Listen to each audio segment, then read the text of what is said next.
Okay, here we go. We do think the way that we have implemented these kind of mechanics, and FIFA, of course, is our big one, our FIFA Ultimate Team and our packs, is actually... So this is EA, right? The addictive cost of predatory video game monetization. Number 35 on trending for gaming. So this is a big fucking deal. Quite ethical and quite fun. Unethical. Turn this down. I like his intro.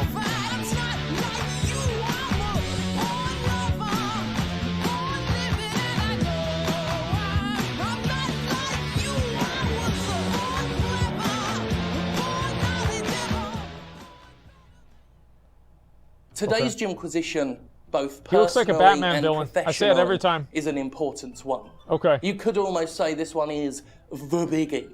This is the result of me having spent a lot of time talking to Jimquisition viewers who have been kind enough to share their own stories. This is the result of me watching on in utter disbelief as the game industry proudly boasts and gloats about the ways in which it psychologically hooks people into unethical, unnecessary, aggressive video game monetization.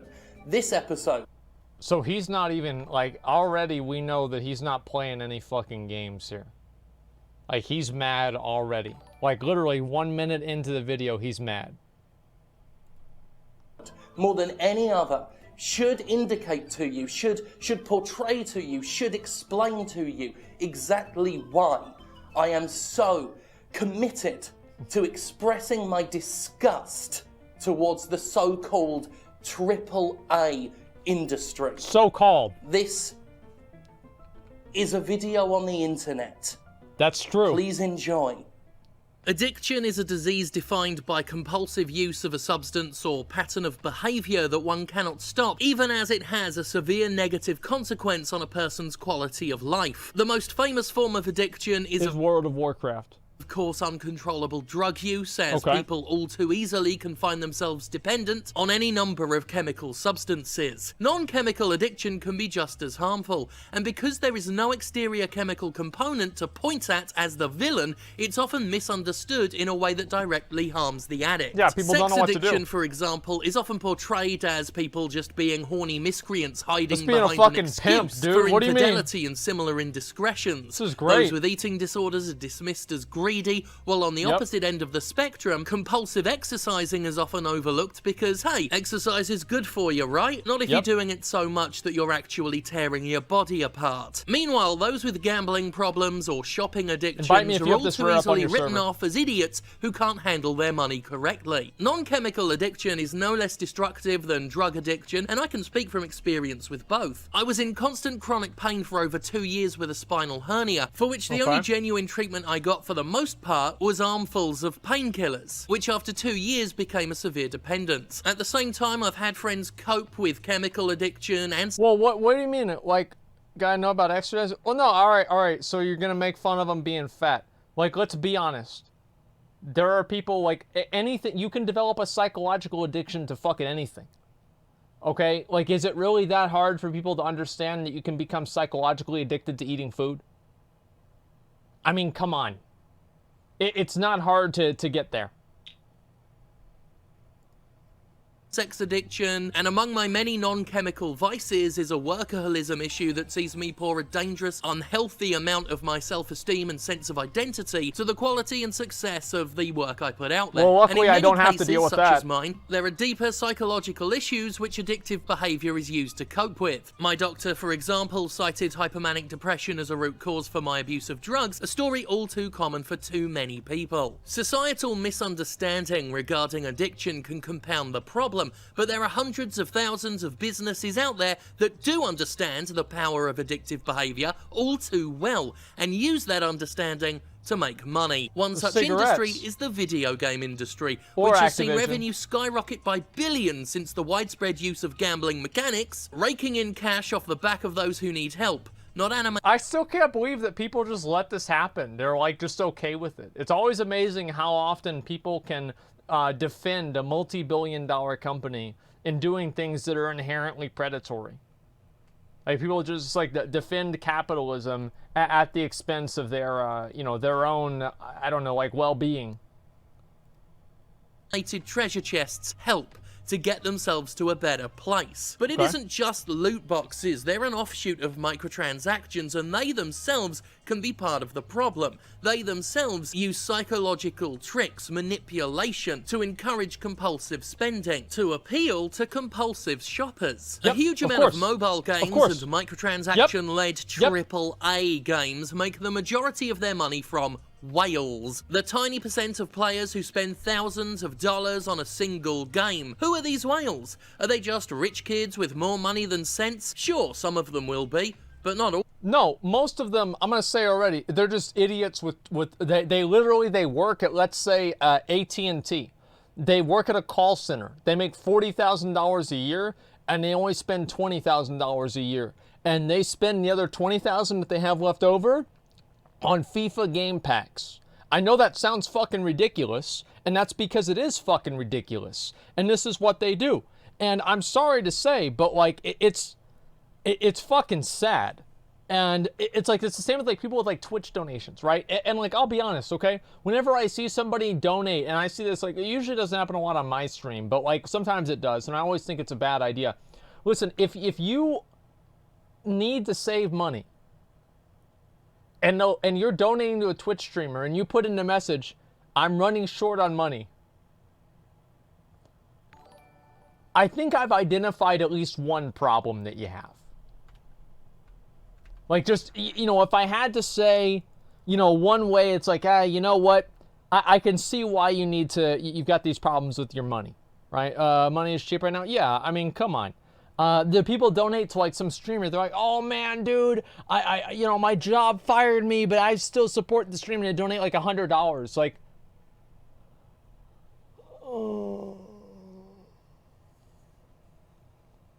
oh man, don't do that. Do not do that. They just want pity attention. I mean, you're right. You're totally right. All of them. Maybe not even most of them. Just look up the stories of the people who get themselves into debt over FIFA games, or the children who get their parents into debt over such titles. And some of these spenders, some of these whales, may indeed be addicts. They may be depressed people looking for a temporary high. Some of them may have had their addictions actively egged on by... Wait, is that an actual picture? Looking for a temporary high. Some of them may... Is this a real picture? It's no time to be stingy? I don't believe this. It is. Everybody says it is. Dungeon Keeper? Wow. Wow. You know, I like this, actually. Because it's right out there in the open. You know, there's no, like, it's like if somebody's gonna rob you, and they're like, bitch, I'm gonna rob you. I'm like, okay, well, at least you're telling me the truth. But if they're like, oh, you know what, you don't need all your money, and they start trying to rationalize it and everything, I just lose respect. If you're going to steal somebody's shit and convince them about spending all their money on some bullshit phone game that doesn't matter, at least have the devil do it. I mean, it's great. Have had their addictions actively egged on by complete fucking scumbags like Tribe Flame CEO Tora Fjernstrom, whose gleefully malevolent lecture, Let's Go Whaling, is a proudly offered confession of exactly how low the game industry will sink to prey on both gambling and shopping addicts. Wait, somebody donated $100. This is my last $50, but I love you more than food? Man, hey, thanks, dude. I really appreciate that. Yo, I feel like one of those preachers. It's like it's the gospel of prosperity. If you donate $100 to me, somehow you're gonna make $100 somewhere else. You make $200 somewhere else, because that's what Jesus wants. I don't have a job or anything. I want you to have this. Don't worry, I don't need to eat healthy anyway. Mickey D's has always got my back. Easy clap. Drix, thanks to the $100, man. Appreciate that. Honest to God, got laid off on Sunday, sitting at home watching a stream instead of applying for a new job. Have some money? Hey, man. That won't last for long. So thanks a lot for the 5. I appreciate it. Are you getting money again? I am. I'm getting money even whenever I'm telling them about how it's a bad idea to give somebody money if you need money. Like, I can't, dude. I can't even tell you the amount of times I've told people on your stream not to donate to you, and they still do it. yeah, I mean, well, these guys are simpletons, man. These people are stupid as and hell. I can understand, like, you know, a reverse psychology. Oh, don't sub or whatever. But like, straight up, like, not even like no reverse, nothing. If you need money, don't donate it to a Twitch streamer. Like, I mean, you need to spend that money on, like, making your life better. And the reason for that is because I want you to have a better life. And that way, while I carry you through the depressing points in your life, you'll be working towards a better life. And whenever you achieve that better life, you'll be able to donate more money to me later on down the road than you would have been able to at the beginning. Wait a second. What? That's kind of fucked up, because what you're saying is you only want people to be happy so that they can continue to work and give Well, you I don't money. care if they're happy. I just care if they have money. Yeah, the happiness is like that's irrelevant to me. Yeah, that's like it's like a secondary variable. It's not really a big deal. Let me read some more donations here. Madam, thanks for the resub, man. Thank you very much. Alex, thanks for the resub too. Thank you. Darsam and Mikey, thank you guys all so much for all the resubs. Menor, thank you very much for the donation too. Which professions are better for DK? I don't know. Thanks for the $2, man. Appreciate that. Me and 26 friends are rolling on a big streamer server. Okay, you're gonna try to camp people on stream. That's really cool. You know how I know that's not true? Is because you said you had friends. Thanks for the $5. Appreciate that, man. Which class would you say is best to start out with in Classic? Play a Hunter. They're always really easy to learn. Oops, just a second. I fucked up there. We were right here, weren't we? Out exactly how addiction plays a role in so-called whale hunting, describing how I've listed here. whaling second. is a proudly offered confession of exactly how low the game industry will Okay, here we sink are. to prey on both gambling and Yep. shopping addicts. Yep. Some of you will probably be slightly shocked by all the tricks I have listed here, but I'll leave the morality of it out of the talk. We can discuss it if we have time later. Oh yeah, shocked is the word. And when I watched this 19-minute celebration of exploitation, I'm gonna I watch understood this. exactly why morality was left out of it. Because there is no fucking morality here. Janstrom lays out exactly how addiction plays a role in so-called whale hunting, describing how the Yep. upsale of player convenience gets people forming habits around a video game. This right, here, technique thanks for is $2. known as hook, habit, hobby, and I'll let Torolf explain it. Hook habit hobby. This is a model from Dimitri Dravanov of Flare Games. It's a model for how people progress in a game. The hook is what gets Okay, you thanks for into the game $5. to try out a free-to-play game. Then you build it into a habit that you play multiple sessions every day. Yep. And then at the end, it's the hobby phase where people see it as one of their main hobbies, and they put lots of time and resources into it. With the That doesn't remind me of World of Warcraft at all.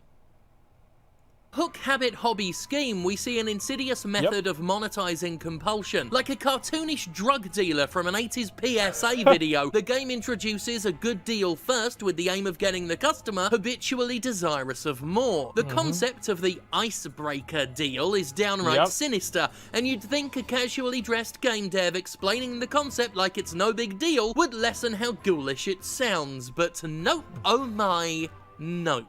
The hook is where you put up an icebreaker. You want to give a really, really good deal, something that's a no-brainer. You would be crazy to turn it down as a player. Yep.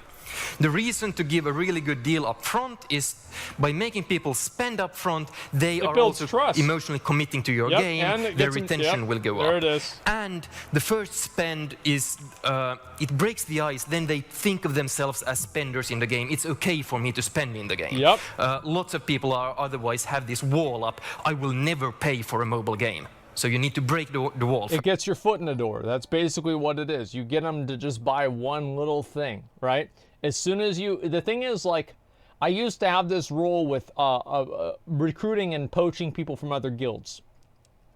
If anyone would even so much as talk to me, I could get them to leave their guild.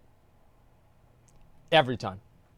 Like, if I ever was able to get them in voice chat, they would leave the guild 100%. Because it's like they wouldn't even do that. They wouldn't do that if they didn't have it in their mind that it would be okay. It's digital drug dealing. Exactly. Frank Dallas donated $100. Wow. Thank you so much, man. I appreciate that. Thank you, dude. Morbasol, thank you much for the $7. I appreciate that too, man. A fraction of the cash I would spend today on the lake. Well, thank you, dude. Thank you. You got another 100? Frank Dallas, man, coming in strong with the $100. Yeah. Jeez, man. Yeah, dude. Woo! There it is. That's good. It's good. Yeah. Thank you, man. First. We'll get back to more from this person later on. Right Okay. now, let's look at a very different statement. A statement not from a whale hunter, but the brother of a so-called whale himself. Oh, a whale with a very boy. genuine gambling problem whose love of video games helped him deal with that problem, Oh, only boy. for said games to stab him in the back when money was to be Yep. made. When my brother came of working age, he found work as a chef and is still one. Okay. It's early morning to late at night hard work, so on the weekends he got into gambling. Casinos, betting slips, horses, everything except online gambling. Damn, I don't know It why got you so didn't do bad that. my family had to actively manage his money and help him to stop burning his entire paycheck on this shit, as it meant he never saved money to move out. This eventually worked after months, and he started spending his free days playing video games, FIFA and Call of Duty. We always played COD together growing up, and we all agreed this was far healthier. Yep. Stupid me never took any notice of loot boxes, so I didn't click that this might be a problem. After another few months, he was always asking for money for this and that. Eventually, my parents had enough and found out that he needed the money because he was spending the majority of his salary and savings on loot boxes in FIFA, literally thousands of pounds. My parents now control his accounts and give him a weekly allowance. He's a grown man, for Christ's sake. He is not a rich person throwing money at a game to make it more affordable for us. He's a working class man who used loot boxes as a direct substitute to old world gambling. I was back for the summer to work for him. Look, I mean, let's be honest. The brother's a dumb fuck. Like, I mean, I get that people are addicted to stuff, and I get that. But let's not also rule out the obvious elephant in the room that that is a dumb fuck thing to do. And, I mean, yeah, he's a fool. Yeah, he is a fucking fool. I don't... At a certain point, it's like... You use this same logic, like, people use this same logic on, like, games whenever they're, like, too addictive. You know, people say, oh, well, the game is addictive, etc. Right? It's like, is it really the game's fault that people lack self-control? I don't know. I mean, I think also, like, there is, but to go back on that, there is a big difference between somebody using their time versus using their money. And I think the money component is what really is meaningful. If you're addicted, then it's uncontrollable, self-explanatory. Yeah, I understand that. To make some quick money, went back to play COD with him, and what do you know, it's COD World War II, and I noticed the fucking loot boxes. A little part of me sank when I saw that. Hope he finds a better way to deal with it. And let me say this, right? You know all the people that want trigger warnings on everything because they can't control themselves and they get really... What, rare? Wait, what? Okay, let me tag it. I'm tagging him. Okay, good. Thank you, guys. It's like the people that want to put trigger warnings on everything because they can't control themselves. What's the difference between that and this? Well, I'm actually curious. Like, I haven't really thought about it a whole lot. Well, what's the difference? We saved him? Yeah, thank you, guys.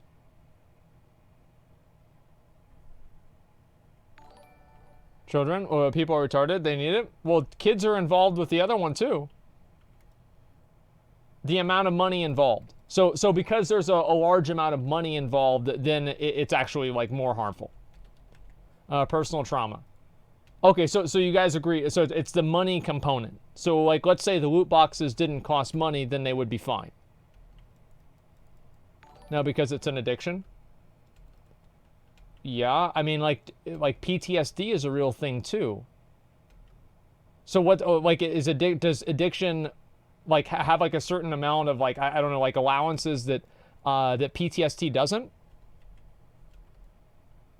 Right? Well, wait. What are the question marks for?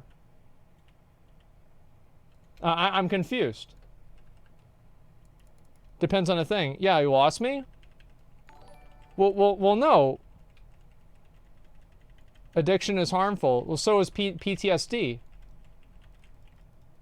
I don't know. I feel like I'm not saying anything that doesn't make sense. What are you talking about PTSD for? Just a second. What are you saying? What are you talking about? Well, what I'm talking about is that people, like, basically what this argument is being made for is for the, like, the morality of society and everything to change, to disallow and to discourage people from creating content like this that preys off of people's addictive tendencies. So what is the difference of people trying to prevent people from, I guess, controlling themselves in this same way, and the people that are wanting to put trigger warnings on everything too? Like, PTSD is an extrinsic disease not caused by an individual. No, I'm... How are they different? False equivalence between them. Why are you comparing two different mental problems? I'm not comparing the mental problems. I'm comparing the way that people want to deal with them. PTSD is a great example or comparison point. Well, nobody says why. Like, trigger warnings are a Trojan horse for political agendas. Okay, so there's no actual difference. Okay, I thought there's no difference. That's what I thought. Okay. All right, let's go back. We'll keep watching the video. This is apparently too complex of an issue for people to talk about. They're too emotionally invested in it for them to see the obvious difference and the obvious hypocrisy that's going on here. Go back to sub mode. No, it's okay. When you're tired, one person said, you want to hear him? No, because I know that it's the same thing. It's the same fucking thing. Both times you're protecting and you're making the entire world have to be confined around somebody else's sensibilities or problems. It's the same thing. It's the exact same thing. You can't monetize PTSD? Of course you can. You can monetize anything. You have like different like self-help workshops, like different things like that. Think about all the people that have like different things like, oh, you know, you have to like help yourself and, you know, all this other bullshit like that. It's very common.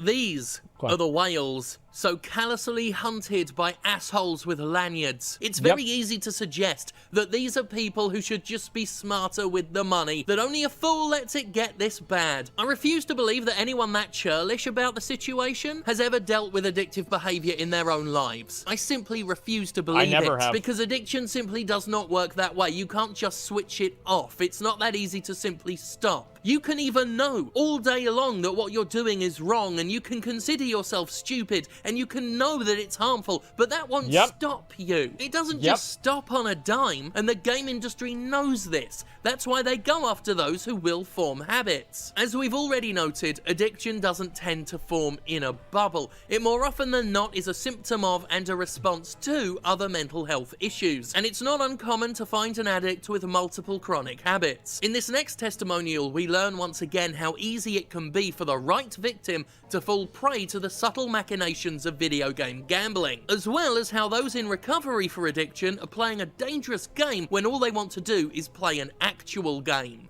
I spent a good portion of my life constantly high and wasting all of my money on drugs. I met my partner, now fiance, in World of Warcraft, and with her help, I finally managed to get sober. Look at that! One big part of going through rehab and trying to control my addictive behavior. Wow, is great. One of the things I learned was to try and find a healthy replacement for the substance. That's good. Obviously, being a chronically ill hermit and geek that I am, I turned my focus back to my childhood love of video games. That's good. This, ironically, was around the time of the beta of Overwatch, and me and my WoW guildies loved it. Oh no. It was so much fun. Oh no. I loved the idea of collecting cosmetics. Here we go. Characters, as I am a big collector, and naturally fell into the trap of loot boxes. I kept getting sucked in with the spend more to get more trap that a lot of publishers use to get people spending. I lost track of the amount of money I spent, but thanks to rehab, I could quickly identify that this was dangerous behavior, and I quit playing the game. Shit. I spent the next few years jumping from game to game, leaving when the microtransactions got too much to bear. Rift was a nice distraction from WoW, and I had played it from beta. I'm sorry to hear that. Then it went free to play with loot boxes as well as a cash shop. Not a surprise. Guild Wars 2, cash shop and loot boxes. Yep. Deus Ex, a series I treasure, microtransactions. There it is. Assassin's Creed Origins, same thing. The place where I once found distraction and salvation is now preying upon my addictive nature and impulse spending problems. It hurts. It really does.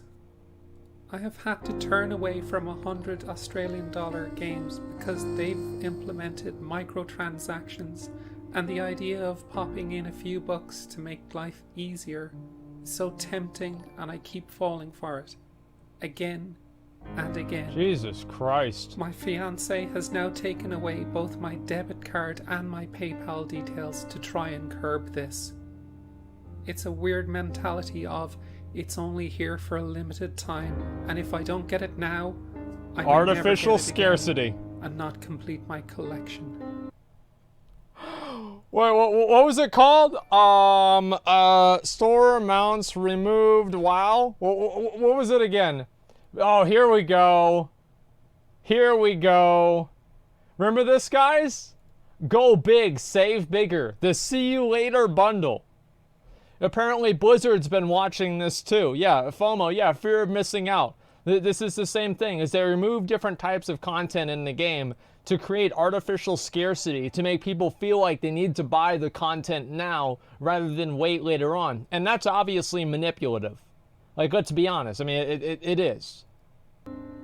Hitting that buy now button, seeing the rewards pop up, the spinning of the dice or slot wheels ticking past the rare loot.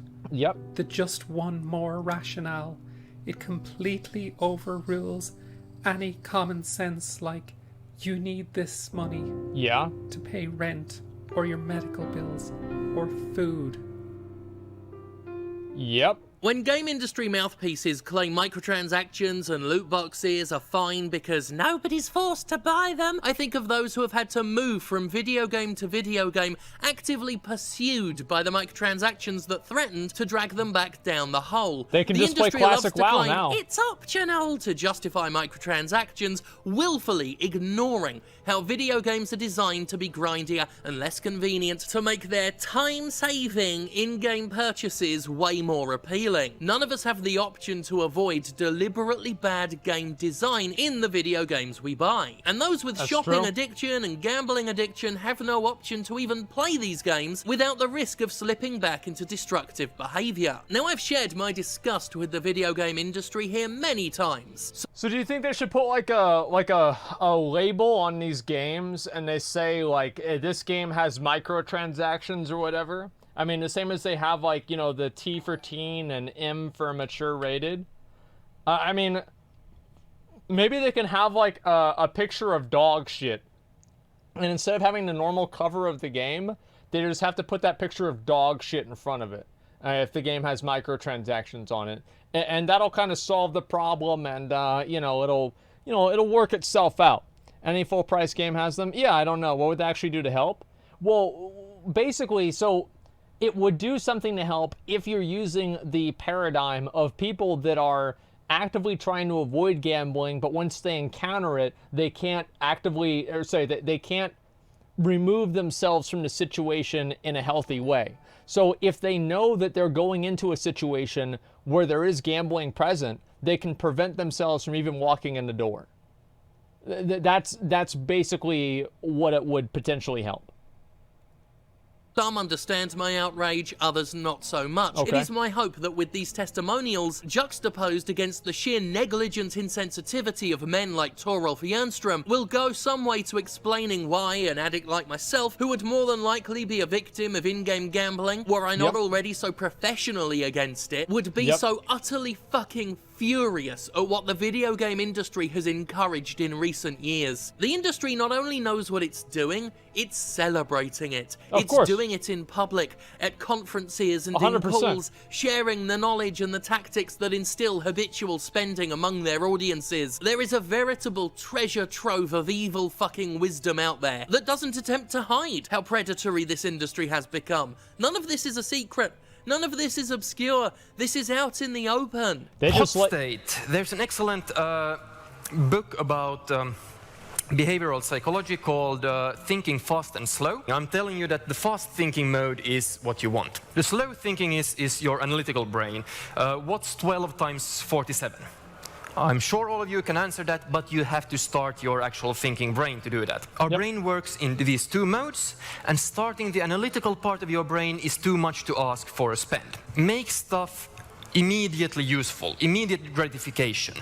If you have level-based... You don't think about it. And this is something that I used to do with people all the time whenever I would try to sell shit, is you try to make them make the deal as fast as possible. You get their money as fast as possible. Because the longer they think about it, the higher the chance that they're going to say no is. So you want to, you hit them fast, you get their fucking money, and then after that, it's over. So that's basically, it's a good idea.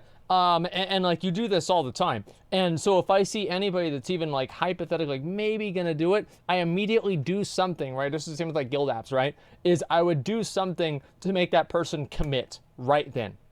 Yeah, you immediately, yeah, no trade backs, exactly. Have you considered selling cars? Yeah, actually. People do on Shark Tank too? Well, yeah, exactly. Understand what whales are, dopamine dysregulation syndrome. Well, yeah, I'm sure that I don't need to know what, Google that to get an idea probably of what that is. But yeah, this is a very, very common technique used in all types of sales, right? Get the sale as fast as possible. That way the consumer doesn't have or the buyer doesn't have a chance to look and, analytically evaluate, the value of the sale or not. And that's even like something you can add as a value, right? Immediacy, instant gratification. That's something that's a very, very strong selling point for certain things. So consumers even seek this out themselves because they don't want to think about it. And that way they can avoid the, what's that word for it? Not cognitive bias. The thing where like you regret buying something in the past. I remember what that was. Buyer's remorse. Cognitive dissonance. Yes, cognitive dissonance. And you sell some boosters up front, yeah. For instance, a coin doubler or some other stuff that will help you. People will have to analyze and think it through. These things are good for me. These will help me progress before they do it. If, on the other hand, you do like, for instance, in this temple run, once your game is over, save me, I have a few seconds to spend hard currency and I get to continue. The IKEA effect.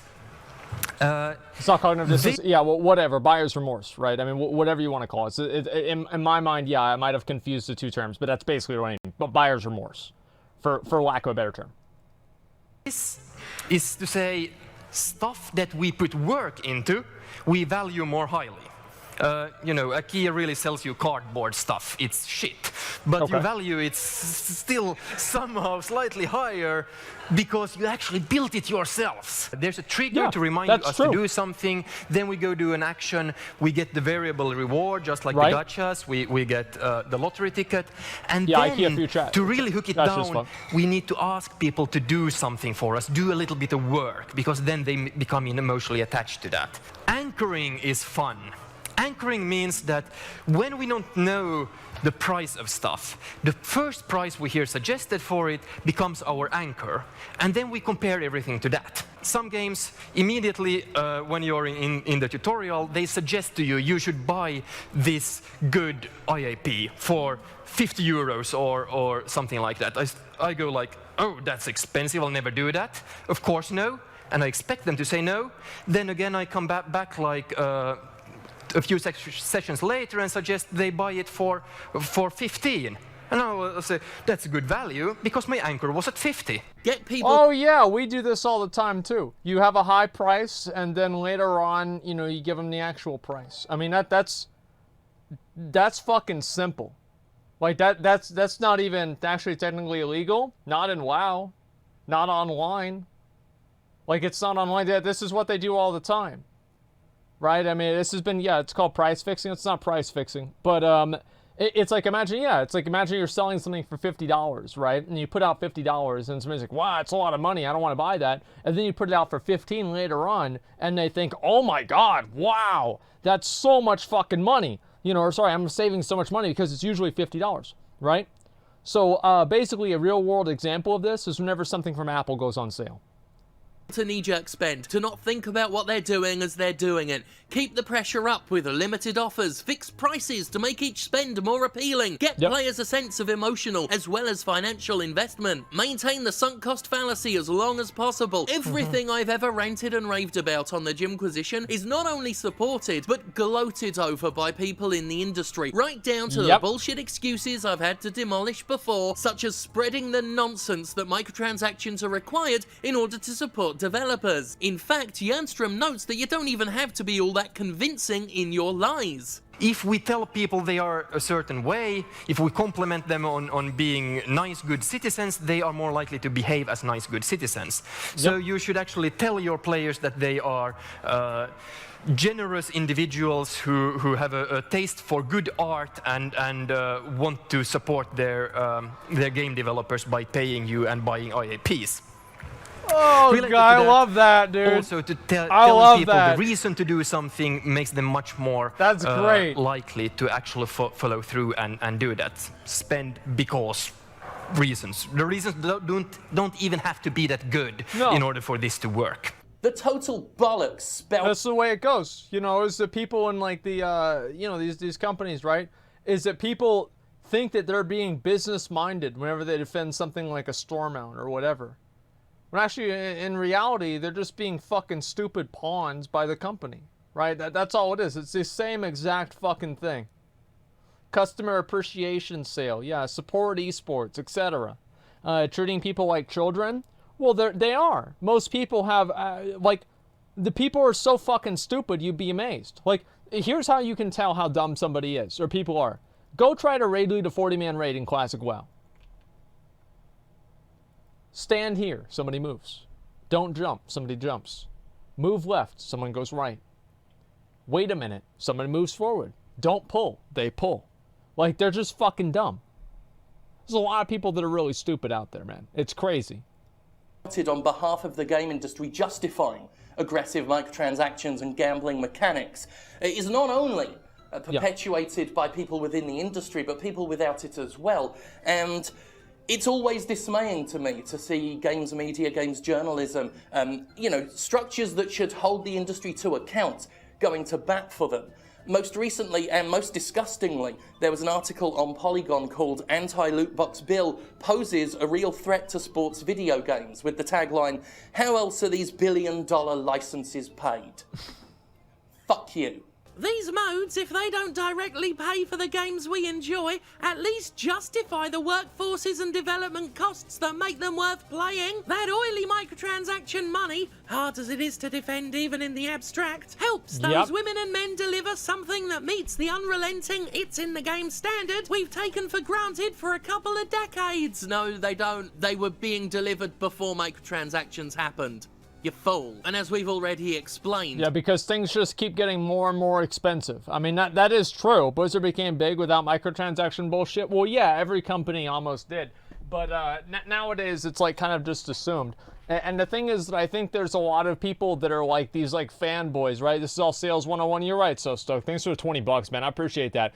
Differences platforms now exist to make these micro instant transactions possible. Is -20 gonna starve now? Thanks a lot, man. Appreciate it. Have fun. No, he's completely right. Game journalists despise gamers, so it's no surprise. Well, yeah, of course they do. Most people hate their customers. You know, I mean, like, you go to, like, you think the Walmart employees like you? You go to the Apple store, they think you're a fucking idiot.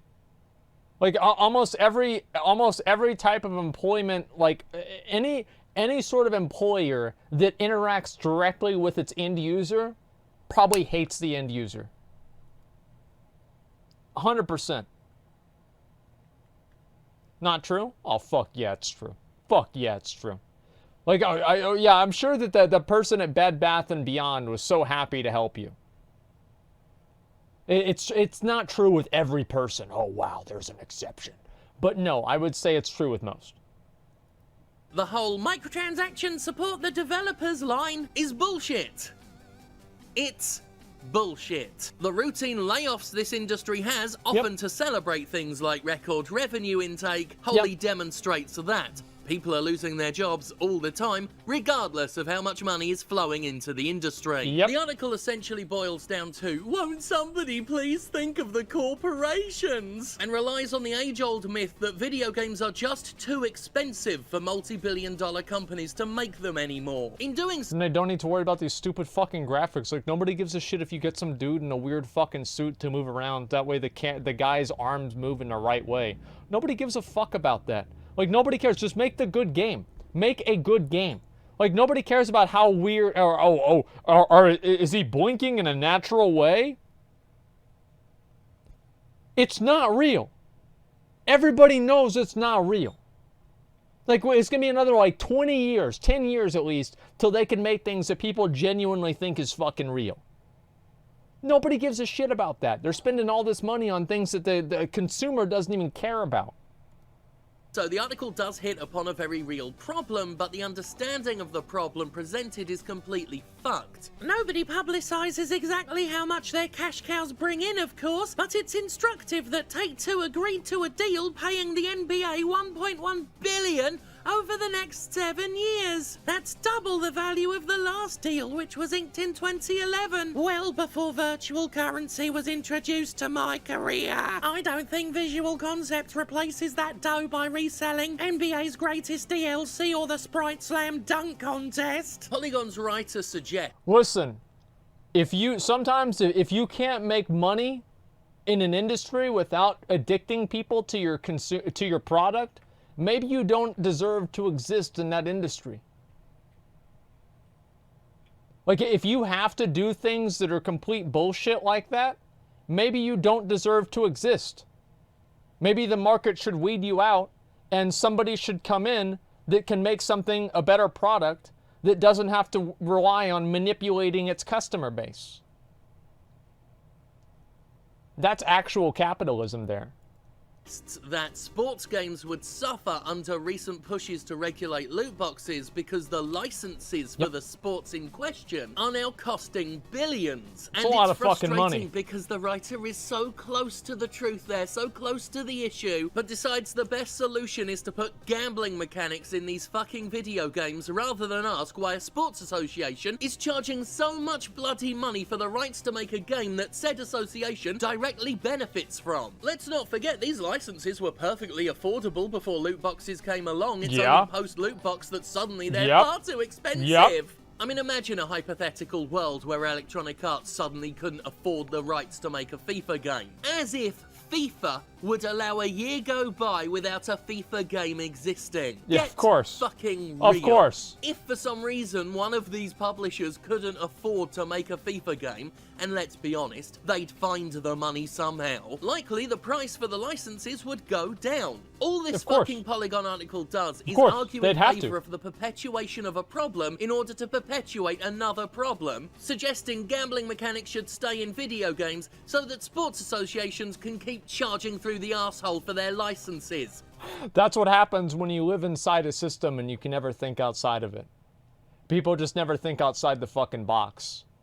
This is the same type of like one-dimensional logic that people use to justify store mounts too.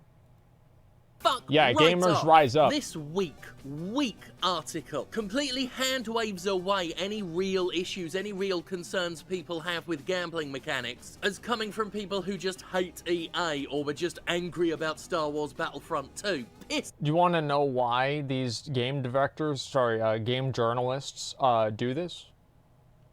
It's because if they outwardly show a type of adherence and support for the companies, even whenever the companies are doing something bad, that tells the companies, I'm on your side. If you're telling them that you're on their side, who do you think gets the first chance to look at the new games? Who do you think gets the first chance to talk to developers? Who gets the extra scoop? Who gets the new content? Always the people that suck dick.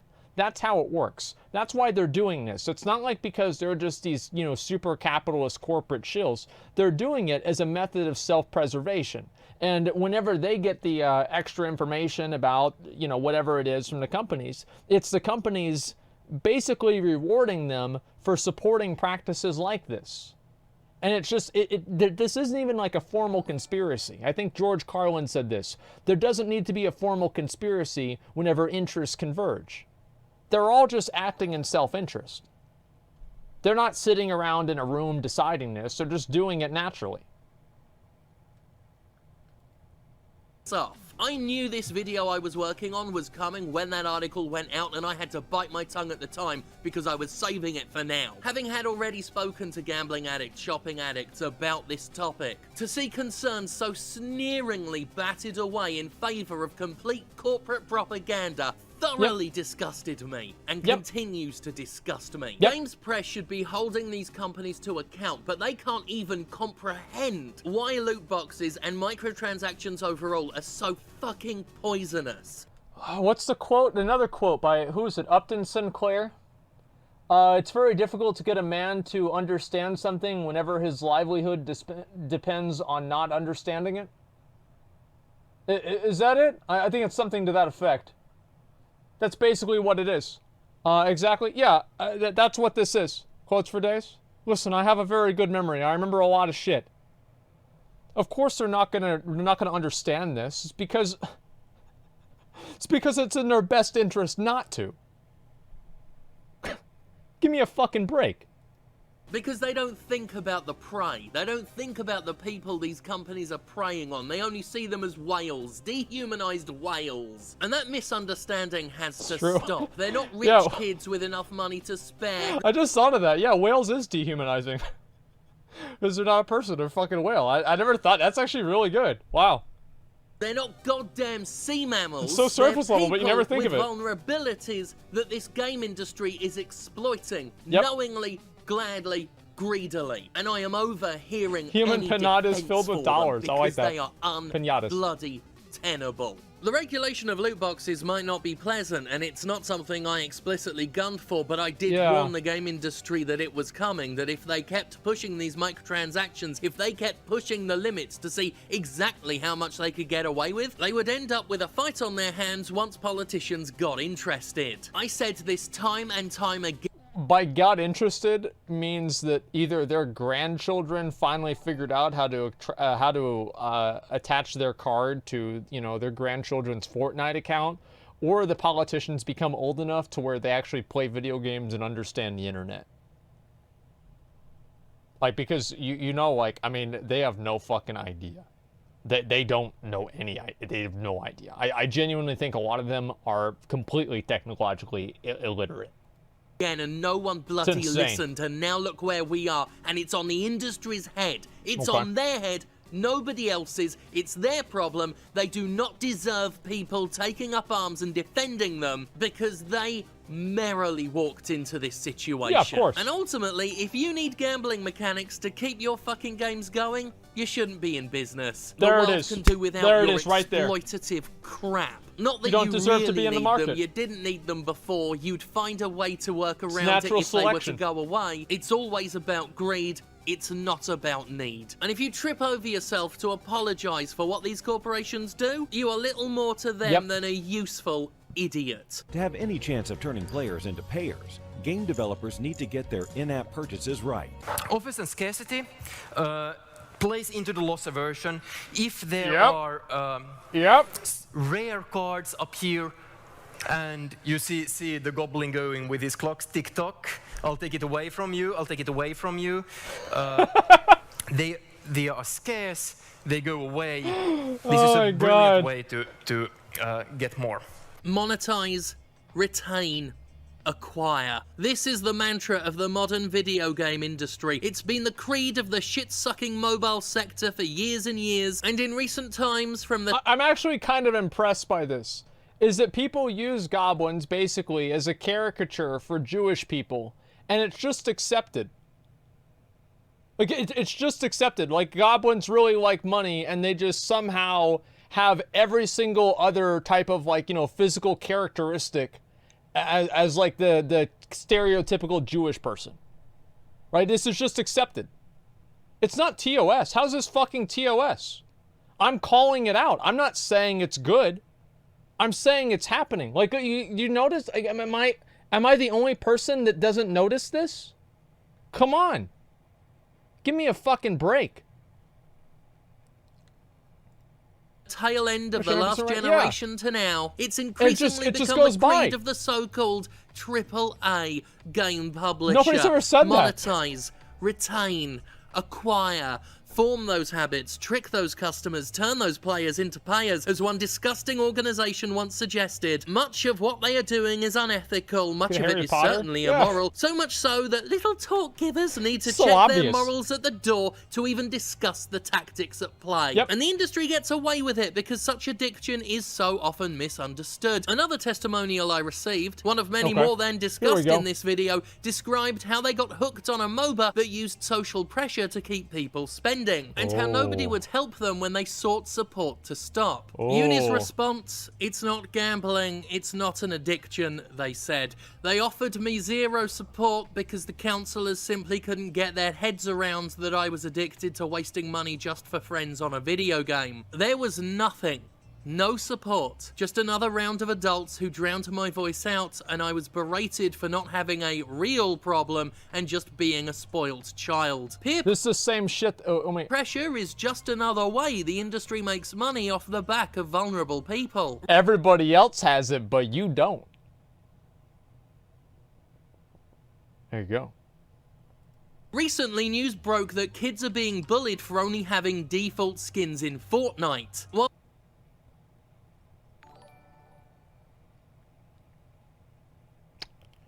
Hey. Hey. I mean, look.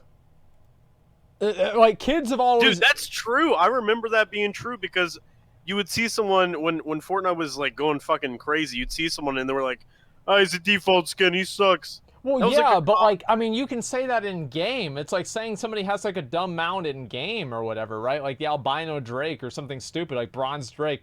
But like the fact that that's transcended the game environment and it's now just like a thing in real life, that's impressive.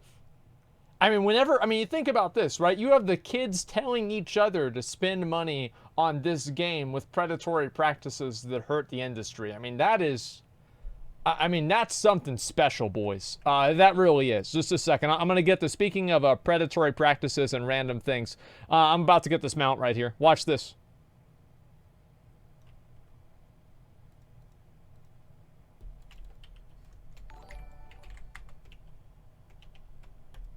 while the game is free, children are pressured to keep up with their friends to maintain a social status by not being the poor scrub with the bargain basement cosmetics. Youngsters are reportedly begging their parents for Fortnite money because nobody will play with them otherwise, and the word default itself has become a derogatory term in schools. And if you think that's just kids being kids, that the game industry cannot possibly be held to account for this, well, guess what else Mr. Jernström said? We are herd animals, we tend to do what all of the others do. You all sit quiet listening to me because that's what all of the other guys do here. So, while you're listening to this, think about what we were talking about with spitting on people for the mounts, okay? Especially when people are similar to us. This means that you should have the socially accepted way of behaving in your game should be paying. You want to tell people, for instance, when a clan member of theirs spend IAP money, you want the whole clan to know, because then that becomes the socially acceptable way of behaving. Pegging? Freudian slip. Absolutely do not want to tell them that the majority of people in your game never spend money. That's poison. Never tell them that. Am I demonstrating this fucking clearly enough now?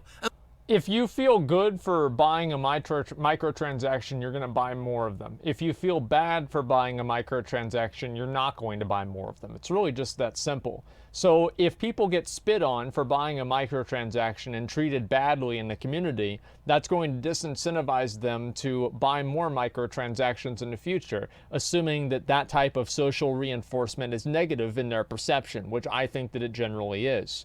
So that's why we thought of this idea, right? It's actually McConnell thought of this idea, but it's fucking brilliant. Like, whenever you think of it, it's really, really... What? Don't lay it on me, dude. I don't want to get in trouble for this. Great, it was my idea. It wasn't me. It was I thought took it of from it. chat. Like I take everything. Okay, well, I thought of it. I Okay, did. yeah. I thought of it. The whole thing. It was you, man. It was you. Yeah, I thought of the whole thing. Am I effectively showcasing that this industry has nasty parasitic bastards in it that Yes. know exactly what they're doing Yes. and not only don't care, but are proud of themselves? Yes. And it's not just Jernstrom. You'll find men like him absolutely everywhere if you Yep. know which stones to turn over. David Zentel is a researcher and lecturer who has devoted much of his time to the study of loot boxes. In a paper published in June of 2019, he noted that while he cannot claim loot boxes create problem gamblers, there's evidence to suggest problem gamblers are certainly exploited by them. According to his findings, when loot boxes were removed from Heroes of the Storm, problem gamblers, and only problem gamblers, spent less money on the game. The spending habits of other players didn't change. The spending habits of the gamblers did because the gambling was gone. There are many studies showing a correlation between gambling addiction and loot boxes, but correlation is not causation, I will say that. However, the near identical psychological similarities between loot boxes and gambling, coupled with reports like those from Zentel, support the idea that those with addiction struggles are routinely That's actually true, because if I want something in the game, right, a microtransaction thing like a free game, for example, like in Path of Exile, I just simply go and I buy more stash tabs. Like that's all I do. I just buy more stash tabs. So if actually like what they're saying is true, then maybe they should make it like fucking illegal or something like that to actually have like random loot boxes. preyed upon by an industry that, regardless of whether they create compulsive gamblers, sure as shit profit from them. And as Electronic Arts' illegal VP sits before a parliamentary committee trying to rebrand loot boxes as surprise mechanics and claiming they're ethical because people enjoy them, I need to stress just how dirty the Bestiality. People enjoy bestiality. I mean, if you fuck a dog, I mean, you're probably enjoying it. That's why you're doing it. Right? I mean, does that make... I guess that makes it ethical. I mean, there it is. Well, people enjoy it. I mean, a dog probably doesn't. I mean, I can't know for sure, but I'm going to assume that he probably doesn't. And I don't know. I mean, this is pretty fucking insane. So, I mean, I remember whenever we did the Apex loot box thing, right? Like, there are some people that got mad about that. I guess I'd be missing out on those types of streams because that was a good fucking stream. But that being said, holy shit. If they actually removed all that stuff, maybe that'd be a good thing. Well, dude, think about this. Okay. You did those streams. Yeah. And people were donating to you in order for you to buy more crates. And some of those people probably needed that money for, like, rent Well, they're or bills and vicariously shit. gambling. Through you. Yeah, so that was the whole reason. don't you feel a little... I mean, surely you feel a little bad for that, right? No, I don't feel bad for anything. Ever. I don't... Yeah, I didn't feel bad for that at all. I knew they would do it, even with that intent in mind. Like, no, why would I feel bad? I got the money. Right? I mean, of course not. Yeah, it doesn't bother me at all. To me, it's like, the way I look at it is that in life, you're either a predator or you're prey, and that's it. And if you don't try to get what you can for yourself, other people will not only get what they can for themselves, but they'll take whatever you have, and then they'll take it for themselves. That's it. That's the way that I've thought ever since I was a little kid. Yeah, you can call me whatever you want. I don't care. I've never been a person to apologize for who I am. Yeah, dog eat dog world. That's all there is to it. Yeah, in life, you're either pro or you're noob. That's life, exactly. So yeah, anyway, like, if they got rid of the random loot boxes, I couldn't really see that being bad for like the user. Like, I couldn't, and like, yeah, I mean, if the research shows that, I mean, I don't know, like, if that research is valid or not, but I mean, still, that's great. game industry's money is. It's not just dirty, it's filthy fucking money. The billions upon billions being funneled into the offshore tax havens of these video game companies stink of abuse. Shameless, profiteering abuse. If it's not outright evil, it is amoral in the extreme, and they flaunt their immorality in public with the smug, satisfied self-confidence of monsters who've gotten away with it. Just go back and watch. Again, the sneering manner in which EA's Kerry Hopkins patronizes her way through an explanation of what Probably loot thanks for the boxes 5 are. subs, man. Just go Appreciate and it. read the articles from dozens of industry mouthpieces who disregard criticisms of microtransactions because if people didn't want them, they wouldn't spend money on them.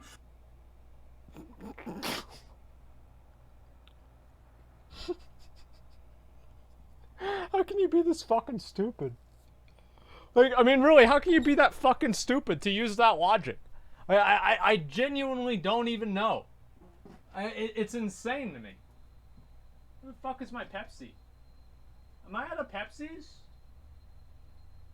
Shit! Just drink some water, I man. don't have any water. I have a Coke. That's all I have.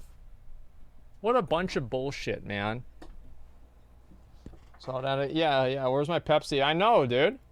It put me in an That institution. argument, in the face of the compulsive strings microtransactions pull, is as weak as it is despicably dishonest. There was a comment on Reddit once that said, Jim Sterling is not pro-consumer, he's anti-AAA. And I'll take that. That sounds fine by me. I do hate what the mainstream industry has done to the medium. How the unchecked, unimpeded greed that fuels corporate decision-making has turned games into grindy, unsatisfying money vacuums, all in the name of psychological ambush. I say this not with affected internet outrage, but with a genuine, understated, ice-cold fury. I genuinely hate most video game publishers, their executives, and every seedy, slimy, corrupt thing they've done to both the industry at large and, more importantly, their many victims. You damn right, I'm anti-AAA. Hopefully this video has gone some way toward explaining the level of anger I have when it comes to talking about mainstream AAA video games. It should explain why.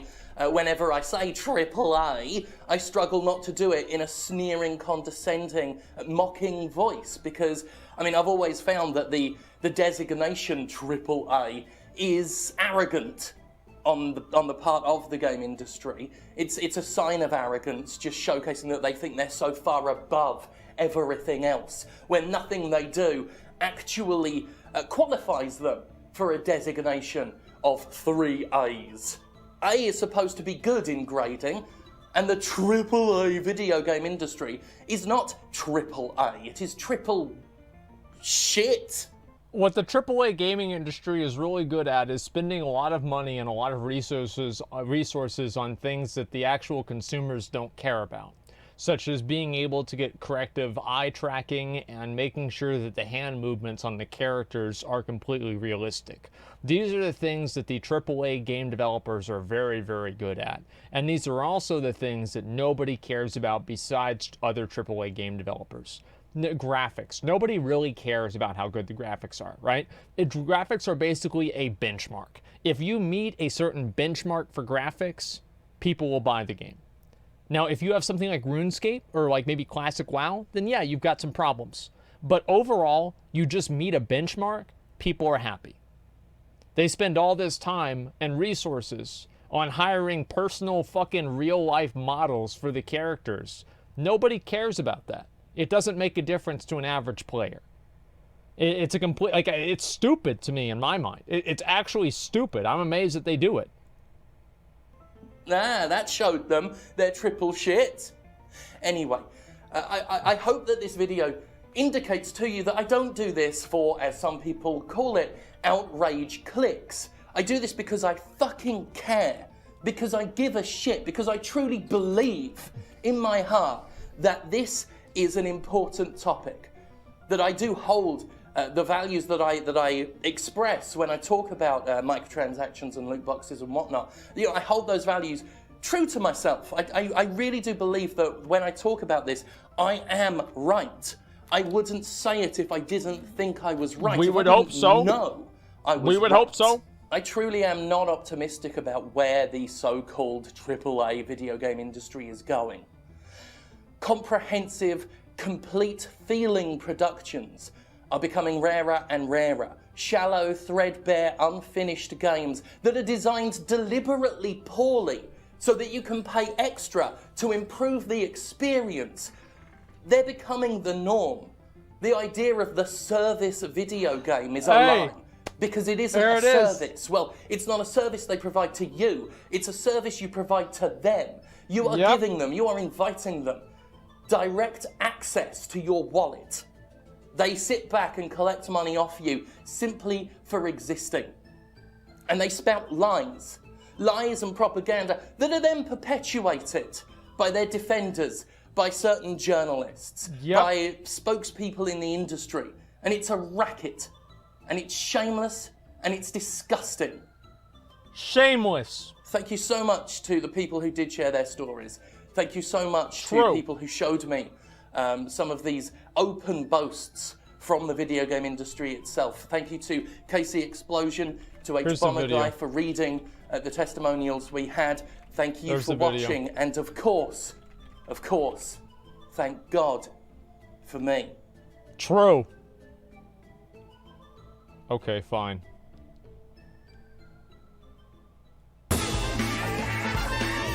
So, alright.